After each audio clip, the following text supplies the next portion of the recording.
Alright, Shalom. I'd like to say Kal Halayim, Wahawadla, Yahweh, Bahasham, Yahweh Shai, Bahasham Kodash. Right, double honors the apostles and elders of Great Millstone that rule well. Peace and blessings to the acrimony will that pushes through to the four corners of the earth. Right, in season, out of season. This brother Yaraba here. I said I'll go through a few precepts are entitled having a righteous mindset and mental endurance. Because we don't see any things that about the playoff. But I want to talk about having a righteous mindset itself to start with, because when you actually come into this truth, one of the first things is how to develop is what? A different state of mind, or a different way of thinking, or making judgment and decisions. Right? That's one of the first steps that you just take when you actually come into this truth. You just realize that the things that you used to do and what you used to deal with when you was in the world is not the same when you come into the truth. You understand? Because you're going to understand that how the world is make judgment on things and how the Lord does make judgment on things. So how the righteous is make judgment on things is a big difference. And that is where you just had to change yourself too. You understand? You just had to now adjust to suit that particular.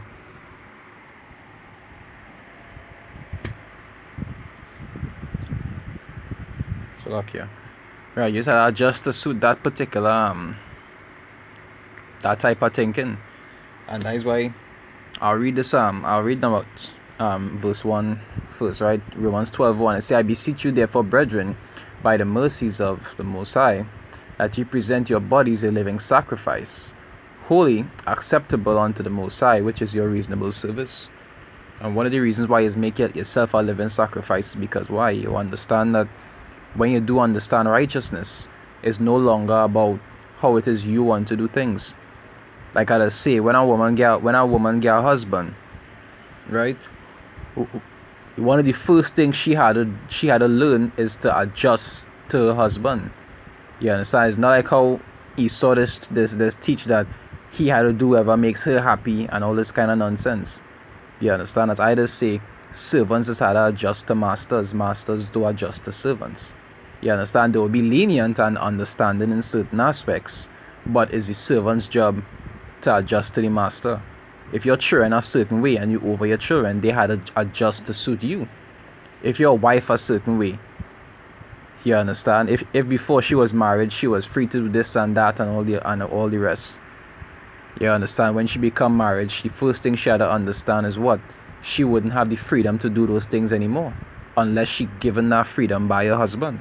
And it's the same thing with us and the Lord. The Lord tell us to do certain things and to be a certain way. The Lord not going to adjust to suit how we are. We had to adjust to suit Him, because that is how it goes. Servants is adjust to suit masters. And even when you come into this truth, what you had to do? You had to make yourself a living sacrifice, whereas you had to now follow things according to the Lord's standard. You understand? We had to adjust to suit Him. Right, I'll read verse 2. It say, and be not conformed to this world, because 2/3 of Israel are what? They are conformed to this world. The things that they do, the decisions that they make, even the mindsets that they just have is pertaining to Esau's teaching. If you explain something to them, the first thing that go and pop into them head and how are they going to make a decision to know if it's right or wrong is based on what Esau taught them in this society.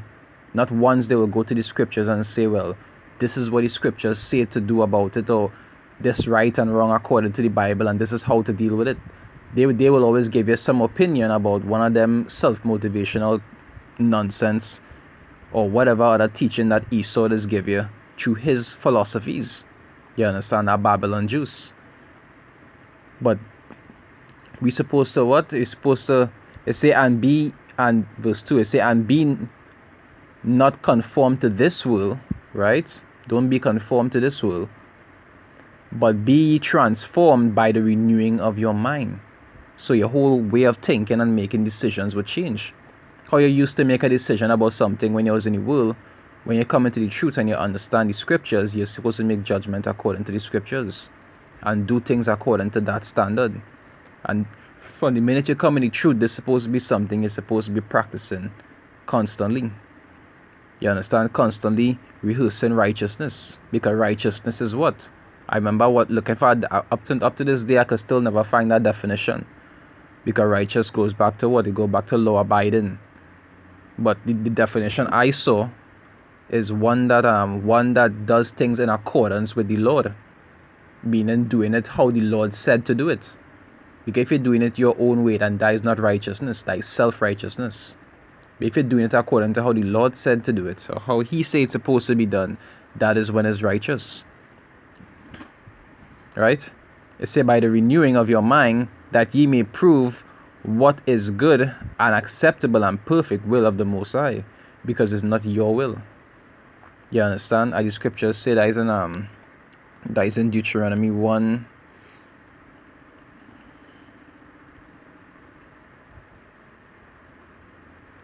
Deuteronomy 1:17, it say, ye shall not respect persons in judgment, but ye shall hear the small as well as the great. Right? It is for those who are to make judgment and who are judges of matters and so forth.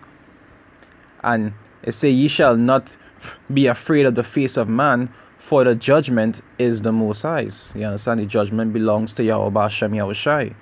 So it's He that places the judgment, and you go along with it. Unless it's a matter that's not written, and you go out and make a judgment, being the person in that situation who in charge of it. But if the Lord put a particular judgment or particular things in place, that this is how it's supposed to be dealt with, you have to go along with that accordance. You understand? All that go back to what? The renewing of your mind, about doing things how it's supposed to be done, how the Lord said to do it.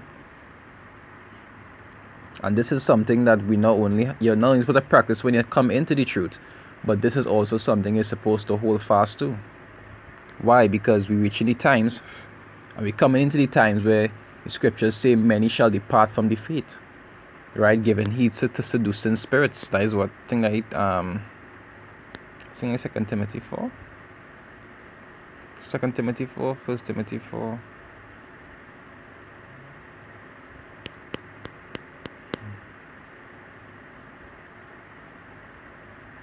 It's 1 Timothy 4. Something I mix up, Salakia. 1 Timothy 4:1 is saying, now the Spirit speaketh expressly, right? That in the latter times some shall depart from the faith, giving heed to seducing spirits and doctrines of devils. You understand? And the doctrines of devils really and truly is what we was caught up in before it is we came into under righteousness. Before we understood what the Lord deems as right and wrong, we was in doctrines of devils. We used to be following the standards of what Esau say. You understand? Whenever something wrong in your household or wherever, Esau would say to go and see a psychiatrist. And never had nothing like that in the scriptures about going and see some psychiatrist. No, you would have elders who you'll bring the matter to. If it had a serious matter, you would have elders that you'll bring the matter to, and then the elders would judge the matter accordingly and so forth. You understand? You would have to sit down and say, you need to work this out. Or if it was something with your children, well, you know you're not supposed to hit your children because that has psychological effects. No. You understand? None of those things are in the scriptures. Scriptures say if your child given problem, you're supposed to beat them. You understand? But people don't do things according to the Lord's standard. They do things according to Esau's teaching. And there's really times where all the things that you learn in the faith, you're supposed to hold on to them. The scriptures talk about that, because these are the kind of times where you'll start to see one by one men will start departing.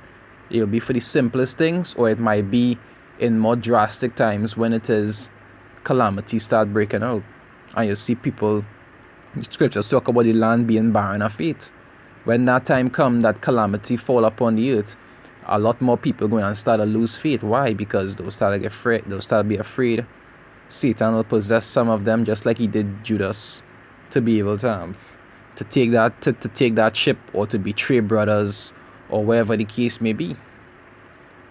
You understand? Because we know that all these things are ordained. It's not about if you think you would or wouldn't do it. The Lord have his people already put in place that it will have some of them that will betray brothers. You know, you always pray that you wouldn't be one of them, because you don't know. Peter told himself he would never deny the Lord, and the Lord tell him he would do it, and he did. Why? Because it wasn't something that he could choose to do or not do. The Lord controls all these things, and he knew he was going to do it. In the same way a brother could say no, that he would never do this or that, but it's for the Lord to determine. Just like with with Judas. Judas thought to himself that, he was real normal. Right? It's there, Luke 22. I'll start from 2, right? I'll start from 1. It said, now the feast of unleavened bread drew nigh, which is called the Passover, and the chief priests and scribes sought how they might kill him, for they feared the people.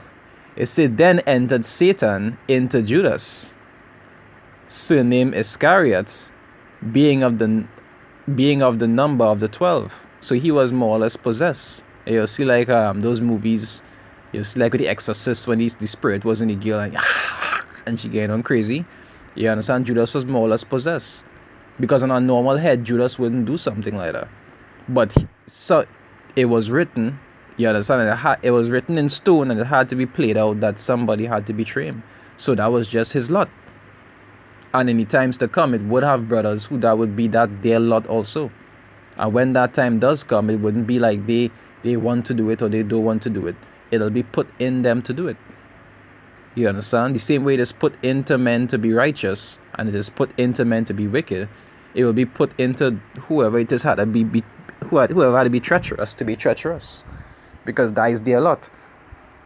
Those things must be fulfilled, and somebody has to do it. So the Lord put things in place where it will be done. You understand? But like I say, all this goes back to what? To holding firm and having that faith. And holding firm to that righteous mindset. You understand? It's about practicing that righteousness now, and then holding firm to that righteousness when that time comes. Because the scriptures say, what he that endureth unto the end. No matter how much work you do now, if you don't hold on to that until the end and make it to the end of the race, you don't have no prize for you. You understand? You're not going to say, well, all right, because you almost reached the finish line, we will still get you a certain place in the race. No. It's about lasting until the end. And you already had that endurance. Why? Because a lot of things that you'll be going through, especially coming down to the end, it will make it even more difficult. You understand? I'm sure every brother could testify. It will always, as time go by, you see things will be getting worse and worse and worse for you. You understand? You'll be going through this ordeal and that ordeal. And while you're going through these ordeals, it still had the ordeals going on in the world that you had to deal with. All these different things is where you had to pay attention to. And it does take a toll on you mentally, but you had to hold firm unto the end, as the scriptures say. We going through these things now, so that when the time comes that the world going through it, we will, by faith be spared. That is what I'll read Revelations after. I'll read this one first. I think like 1 Corinthians 11. I think it's 31.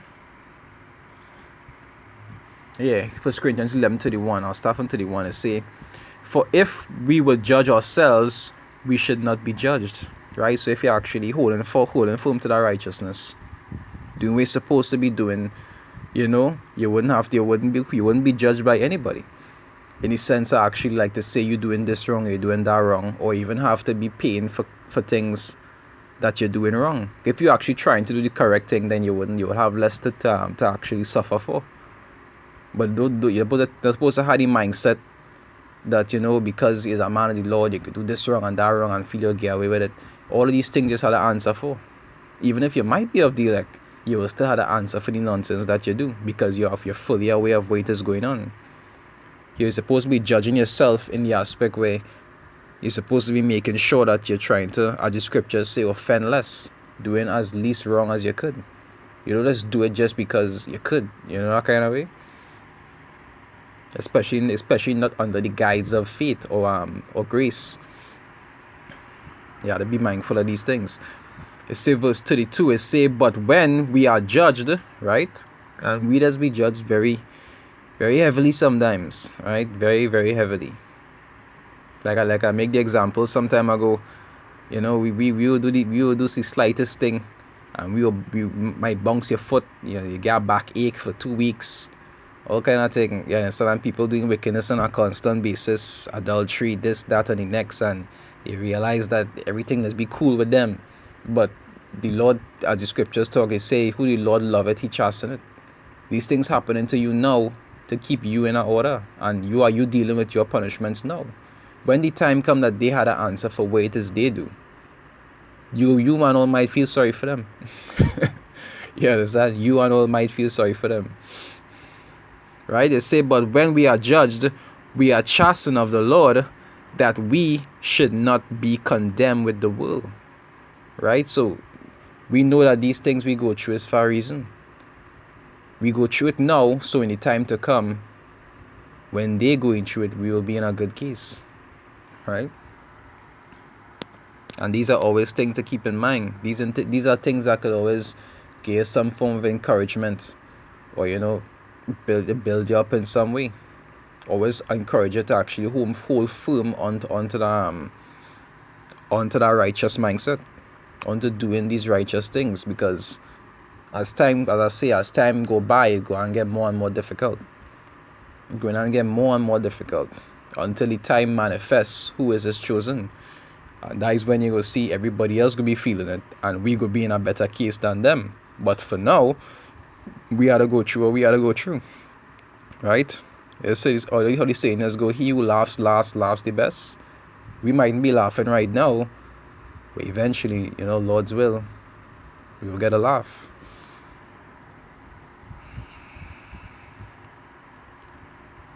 See, Revelations 2 verse 25, it says, but that which ye have already, hold fast till I come. Right? You have to hold fast to that faith. You have to hold fast to that mindset. You understand, of righteousness, and righteousness the correct way, as into doing it according to how the Lord say. You have to hold fast to these things. Even where it might be plenty, where it might be a little, whatever it is you have, you hold fast to it. Scriptures talk about, when the Son of Man returns, shall he find faith on the earth? You don't want to be in that lot who lost faith. You don't want to be in that lot. Alright? Even though we can't control it, but you'll pray that you will escape it. Scriptures say the righteous shall scarcely be saved. Alright? I say, but that which ye have already, hold fast till I come. And he that overcometh and keepeth my works unto the end. Right? And you say almost to the end. You say those who keepeth my works until the end. You have to hold fast to these things. It said, to him will I give power over the nations. And that one of the rewards the elect going and have. They're going and rule. Even though all of Israel will be over the other nations, it will have the high society Jakes, the elect, who will be ruling over everybody, including the other Jakes. You understand? They could be like how now in this world, how the elite bankers and the Bill Gates and all the ones, because there's talk about Trump. Trump is nobody. Trump is a nobody compared to the billionaires. Even though they say Trump is a billionaire, Trump is still a nobody compared to the billionaires that have. You understand? The ones who own 5 and 6 and 7 and 8 Lamborghinis and they don't even drive them. Who own islands. You understand? When it comes to the elite families and so forth, I think it's Bilderbergs and the Rockefellers and the Rothschilds and them. He not compared to them. You understand? And that is the level that the elect going and beyond compared to the other Jakes. They're going to be on the highest levels on earth. Right? And that's something to look forward to. But you don't get something from nothing. You understand? You don't get something from nothing. And that is why it is you have to hold firm to these things now. Because you will see in this time you have a lot of things that are trying to throw you off. A lot of things that are trying to sway you from doing what you're supposed to be doing, from being how you're supposed to be. You understand? We even try to attack your mind. Because we know this you see the weapons of our warfare is not carnal. They will even be trying to, plague your mind to get you to go off on certain things or doing things that contrary to what you're supposed to be doing. All these things you gotta pay attention to. You understand? Anyway, that was just on my spirit. I said I'll bring it out. I hope it was edifying. Because these are the kind of times where these kind of things will be happening. It's right now you see around the world they're having tribulations of the flesh, yes, but right now it's going to have a lot of how to put it. It's going to have a lot of battles in the spirit.